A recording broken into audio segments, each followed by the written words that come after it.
దేవునికి స్తోత్రము, దేవదేవునికి వందనాలు. ప్రభు అయినటువంటి యేసుక్రీస్తు ఉన్నతమైనటువంటి నామములో మీ అందరికీ శుభములు తెలియజేసుకుంటున్నాను. ప్రియా సహోదరి సహోదరులారా, మీరందరూ కూడా బాగున్నారని నేను నమ్ముచున్నాను. దేవుని యొక్క వాక్యము ద్వారా అనేకటి రీతిల్లో, అనేకటి కోణాల్లో వాక్యం అనగానే దేవుడు కదా, ఆయన గురించి కనుక మనం తెలుసుకున్నట్లయితే మన బ్రతుకు, మన జీవితాలు ఎంతో ఉన్నతమైన స్థితిలో దేవుడు నిలబెడతాడు. మన జీవితానికి ఒక అర్థము, పరమార్థము ఉంటుంది. ఎందుకంటే మనల్ని సృష్టించినటువంటి దేవుడు ఎంత గొప్పవాడో, ఆయన యొక్క గొప్పతనము, ఆయన యొక్క మహిమ మనం తెలుసుకున్నట్లయితే లోకం మీద మనం ఎన్నడూ కూడా ఆధారపడము. లోకంలో ఉన్నవాడి కంటే ఇదిగో మనలో ఉన్నవాడు గొప్పవాడని మనం అప్పుడు గ్రహించుకుంటాం. ఈ ఉదయకాల సమయంలో దేవుని యొక్క వాక్యం సెలవుస్తుంది. మోషే గారు చూసుకున్నట్లయితే దేవాతి దేవుడు ఒక పని చేయించాడంటే దానిలో ఎంతో అర్థము, పరమార్థము ఉంటుంది. నిజంగానే మన జీవితాల్ని వెలిగించడానికే దేవాతి దేవుడు మనతో మాట్లాడుతున్నాడని మనం నిజంగా గ్రహించుకోవాలి.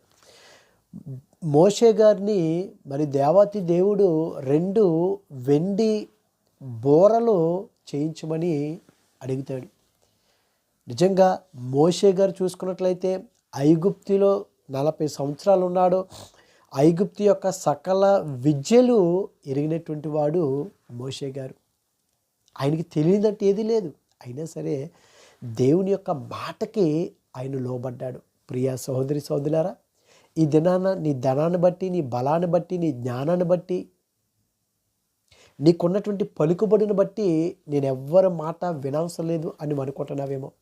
ఒక ప్రవక్త, దేవునికి దగ్గరగా ఉన్నటువంటి వ్యక్తి, ఇశ్రాయేలు ప్రజలను నడిపించినటువంటి ఒక గొప్ప నాయకుడు, ఒక యోధుడు మోషే గారు దేవుడు చెప్తే ఆయన మాట విన్నాడు. ఎందుకంటే మనందరము కూడా ఆయన మాట వినాలి.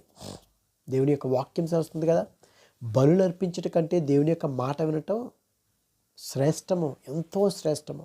కనుక ఆ శ్రేష్టమైన మాటలు ఈ దినాన్ని మనతో మాట్లాడుతున్నాడు. మోషే గారు ఇక్కడ 10వ అధ్యాయము, సంఖ్యాకాండం 10వ అధ్యాయము 1వ వచనం చూస్తే యెహోవా మోషేకు ఎలాగూ సెలవిచ్చాను.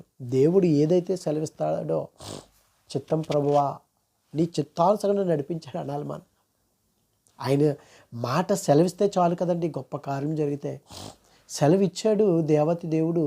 మోషే గారు ఆయనతో అంటున్నాడు, నీవు 2 వెండి బోరలు చేయించుకొనుము, నకిషీ పనిగా వాటిని చేయింపవలను.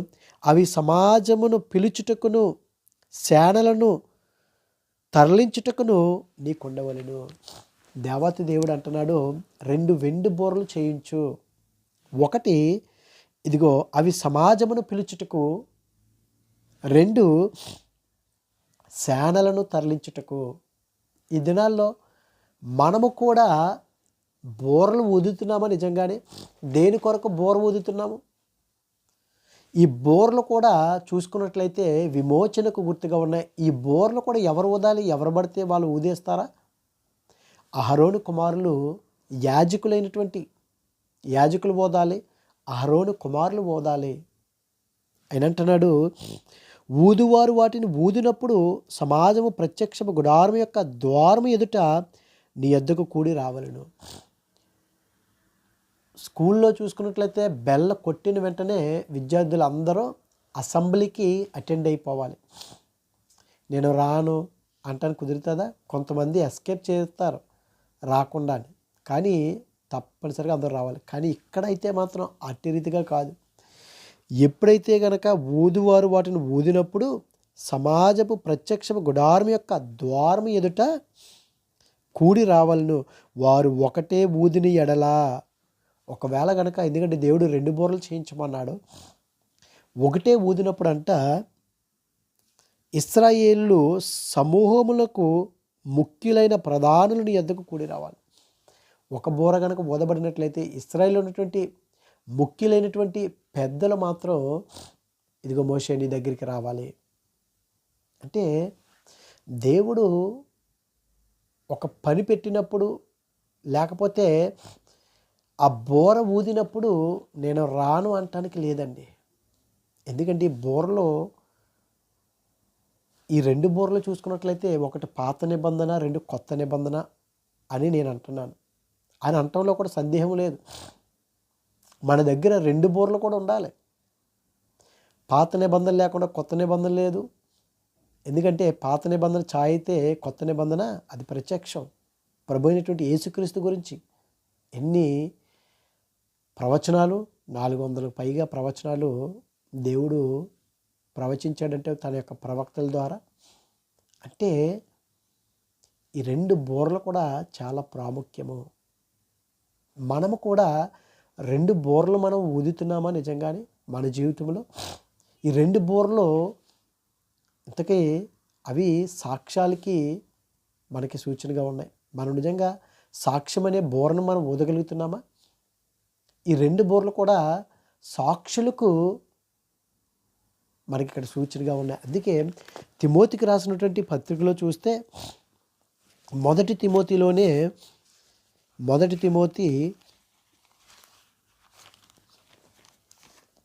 తిమోతికి రాసినటువంటి మొదటి పత్రిక 5వ అధ్యాయము 19వ వచనంలో చూస్తే 2, 3 సాక్షులుంటేనే కానీ పెద్ద మీద దోషారోపణ అంగీకరింపు. అంటే ఇది సాక్షులు, ఈ 2 బూరలు కూడా సాక్షులకి నిదర్శనంగా ఉన్నది. దేవతి దేవుడు అంటున్నాడు, ఒక బూర ఊదితే కనుక ఇశ్రాయేల్లో ఉన్నటువంటి ఆ పెద్దలు ముఖ్యులైనటువంటి వారు రావాలి, కూడి రావాలి. మీరు ఆర్భాటముగా ఊదినప్పుడు తూర్పు దిక్కున దిగి ఉన్న సైన్యములు సాగవాలి. ఎవరైతే కనుక తూర్పు దిక్కున దిగి ఉన్నారో సైన్యము కదలాలి అంటున్నాడు ఆయన. సాగవాలండి. ఈ దినాన మనము నిజంగా దేవుని కొరకు బోర్లుగా మనం ఉండగలుగుతున్నామా, లేకపోతే లోకం కొరకు మనం ఊదుతున్నామా? కొంతమంది ఊదుతారు కదా నోటితోటి, వారు నోరు తెరిస్తే చాలు భయంకరమైన మాటలు. మనం ఎప్పుడు కూడా మనం అంటాం కదా, ప్రభువా తండ్రి నా నోటిని నీ బోరగా వాడుకోండి అయ్యా. ఆయన గనక బోరగా వాడుకుంటే ఎవ్వడు కూడా ఆపలేడండి. అంత శక్తిమంతుడైన ఆయన శ్రేష్టమంటే మాటలు వస్తాయి. మరి నీవు నీ బోరను నిజంగా దేవుని కొరకు ఉపయోగిస్తున్నావా, లేకపోతే లోకంలో ఉన్నటువంటి వాటి కొరకు ఉపయోగిస్తున్నావా? మనం అడుగుచున్నాం, ప్రభువా నా నోటిని నీ బోరగా ఉపయోగించండి అయ్యా. దేవుని యొక్క బోరగా కనుక మనం ఉపయోగించినట్లయితే, ఇదిగో ఆ దినాల్లో ఇశ్రాయేలు ప్రజల్లో ఒక బోర ఊదినప్పుడు ముఖ్యులైనటువంటి వారు సమాజంగా వారు కూడాలి. 2 బోర్లు ఊదినప్పుడు సైన్యము ఏమవ్వాలంట? ఆర్భాటంగా ఊదినప్పుడు అంటే తూర్పు దిక్కున దిగి ఉన్న సైన్యములు సాగవలను. మీరు 2వ మారు ఆర్భాటంగా ఊదినప్పుడు దక్షిణ దిక్కున దిగిన సైన్యములు సాగవలను. వారు ప్రయాణమైనప్పుడు ఆర్భాటంగా ఓదవలను. సమాజమును కూడినప్పుడు ఓదవలను గాని ఆర్భాటము చేయవలదు.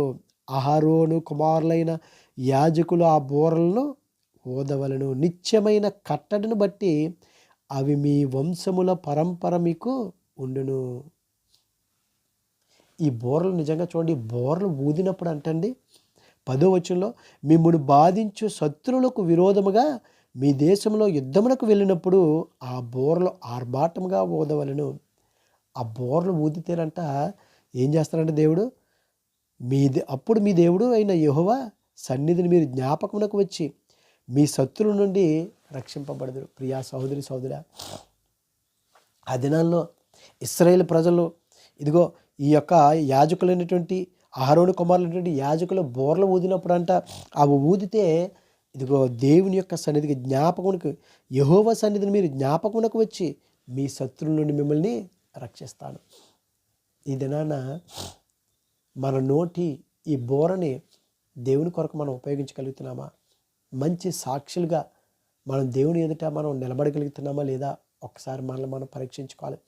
ఎందుకనంటే ఆ దినాల్లో వీరు ఊదారు, పెద్దలందరూ కూడా కూడారు. ఇదిగో ఆర్భాటంగా ఊదినప్పుడు సైన్యము తూర్పు దిక్కు నుండి సాగిపోవాలని అంటున్నాడు. ఇదిగో మరలా మీరు ఊదినప్పుడు 2వ మారు ఇదిగో అవి నా యొక్క సన్నిధిలోనికి జ్ఞాపకార్థంగా. కొర్నేలు ప్రార్థన చేశాడు. దేవుని యొక్క దూత వచ్చి ఇదిగో నీ ప్రార్థనలో దేవుని యొక్క సన్నిధిలోనికి జ్ఞాపకార్థంగా వచ్చినవి. ఎంత గొప్ప భాగ్యం అండి. మనం అట్టి రీతిగా మనం ఊదగలుగుతున్నామా, లేకపోతే నీ బోర నువ్వు ఉపయోగించట్లేదు. మనం అడగాలి దేవుణ్ణి, దేవా నా నోటిని నీ బోరగా వాడుకోయ్యా. అప్పుడు నిజంగా మనం దేవుని కొరకు ఉపయోగిస్తామండి. తెలియాలి, బయట వారికి తెలియాలి.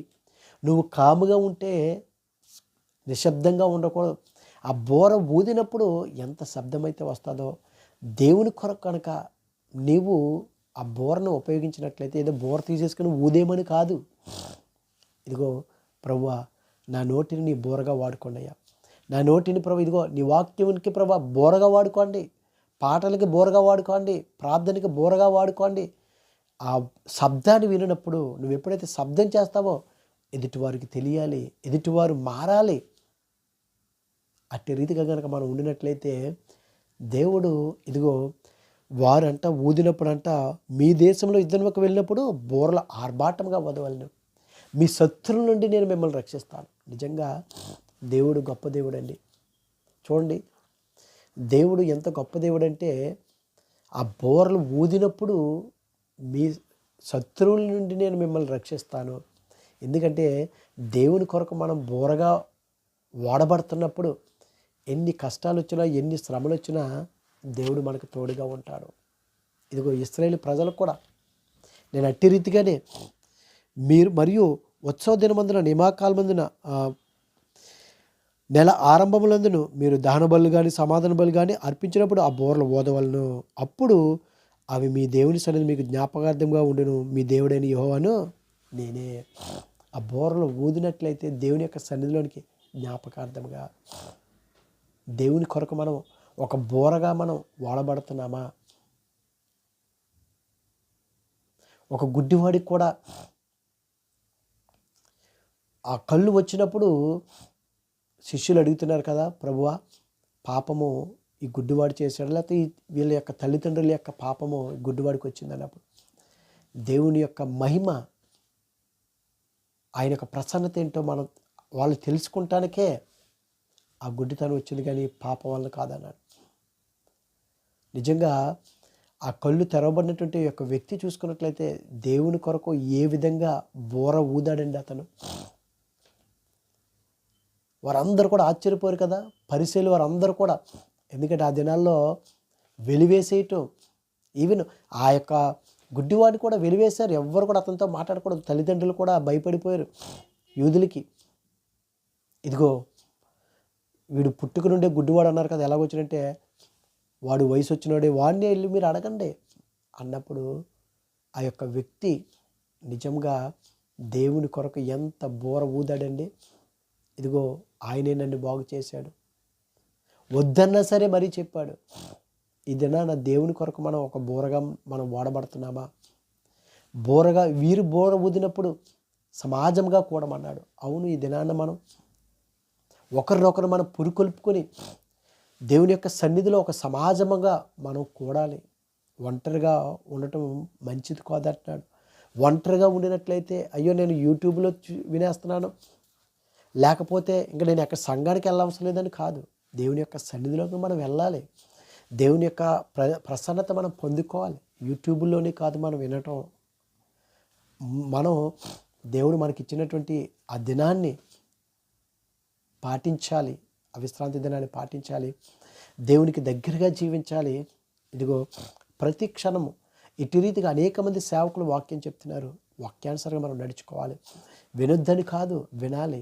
ఇదిగో వారు బోరలో ఆర్భాటంగా రెండో మారు ఊదినప్పుడు, మీరు మీ దేశంలో యుద్ధానికి వెళ్ళినప్పుడు మీ శత్రువులను నేను మిమ్మల్ని రక్షిస్తానంటున్నాడు. ప్రియా సహోదరి సహోదరుడా, నువ్వు ఏ శత్రువుల మధ్యలో ఉన్నప్పుడు కూడా నీకు ఏ అపాయమును రాకుండా, నీకు ఏ కీడు రాకుండా దేవుని కొరకు నువ్వు బోరగా వాడబడుతున్నప్పుడు దేవుడు నిన్ను రక్షిస్తాడు. నీ కుటుంబాన్ని, నీ బిడ్డల్ని సమస్తమును ఆయన రక్షించగలడు. అయితే దేవుని కొరకు కనుక మనం జీవించినట్లయితే దేవుడు మనల్ని బహుగా ఆశీర్వదిస్తాడు. ఈ దినాన దేవుని కొరకు బోరలు ఊదేటువంటి వారిగా, శబ్దం చేసేవారిగా, అనేక మందికి దాన్ని ప్రకటన చేసేవారిగా దేవుని యొక్క సువార్త గురించి అట్టి రీతిగా ఉన్నట్లయితే, కొంతమంది ఖాళీగా కూర్చుంటారు, వెళ్ళి ఊదుతారు వేరే వాళ్ళ దగ్గర బోర్లు, వీళ్ళు అలాంటి వారు ఇలాంటి వాళ్ళు అని చెప్పేసి. అది కాదు, కానీ ఒకరు అభివృద్ధి కొరకు మనం మాట్లాడుకోవాలి, లేకపోతే ఒకరి యొక్క మంచితనం మనం మాట్లాడుకోవాలి, లేకపోతే దేవుని యొక్క మాటలు కానీ మనం మాట్లాడుకోవాలి. కానీ వ్యర్థమైనటువంటి మాటలు మన నోటికి రానకుండా ఉండినట్లయితే నువ్వు ఊదేటువంటి ఆ బోర శబ్దము వాడు వింటాడో, దేవునిలోకి నడిపింపబడతాడో. ఒక్క మాట, దేవుని యొక్క మాట మన జీవితాల్ని, మీ జీవితాల్ని మారుస్తుంది, ప్రతి ఒక్కరి జీవితాన్ని కూడా మారుస్తుంది. అటువంటి బోరగా మనం ఉండినట్లయితే దేవుడు మనల్ని బహుగా ఆశీర్వదిస్తాడు. అటువంటి కృప దేవుడు మనందరికీ అనుగ్రహించును గాక. ఆమేన్. పరిశుద్ధుడా, ప్రేమగల తండ్రి, మహిమగల దేవునికి స్తోత్రాలు దేవా. ఇదిగో తండ్రి, మోషేన తండ్రి ప్రభు ఐగుప్తులో సకల విద్యలు ప్రభు ఎరిగినటువంటి వాడు అయినప్పటికీ నువ్వు పిలిచి ప్రభు మాట్లాడినప్పుడు, 2 ఎత్తడి బోర్లు చేయమన్నప్పుడు ఇదిగో దేవా నీ మాటకు లోబడ్డాడయ్యా. ఇదిగో తండ్రి, మేమందరము కూడా ఈ లోకంలో జీవించినంతకాలం నీ కొరకు ప్రభు మేము బోర్లుగా ఓదబడటానికి మాకు సహాయం దయచేయండి. నీ ఆత్మతో నింపండి, శక్తితో నింపమని క్రీస్తు నామమున అడుగుచున్నాం పరమ తండ్రి. Amen, amen. God bless you all.